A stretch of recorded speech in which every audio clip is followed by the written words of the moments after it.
सूअर और भेड़ की कहानी। रोज की तरह एक चरवाहा अपनी भेड़ों को घास के मैदान में चरा रहा था। तभी कहीं से एक मोटा सुहार वहां आ गया। जब चरवाहा ने नजर उस सुअर पर पड़ी तो उसने उसे पकड़ लिया। जैसे ही चरवाहा ने सुअर को पकड़ा, वो तेज आवाज से चीखने लगा और खुद को छुड़ाने का प्रयास करने लगा।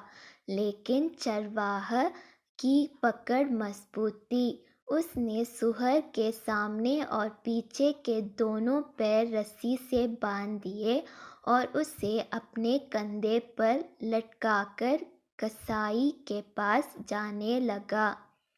सुअर जोर जोर से चीख रहा था और चरवाहा चला जा रहा था। मैदान में चल रही भेड़ें सुअर के इस व्यवहार पर बहुत चकित थी। उनमें से एक भेड़ कुछ दूर तक चरवाहा के पीछे पीछे गई और सुअर से बोली, इस तरह चीखते हुए तुम्हें शर्म नहीं आती?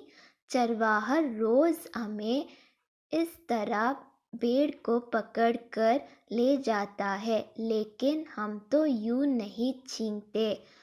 तुम तो बेकार में इतना उत्पात मचा रहे हो। शर्म करो। भेड़ की बात पर सुअर को बहुत गुस्सा आया।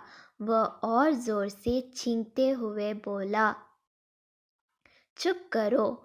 चरवाहा जब तुम लोगों को पकड़कर ले जाता है तो उसे बस तुम्हारा ऊन चाहिए होता है, लेकिन उसे मेरा मांस चाहिए।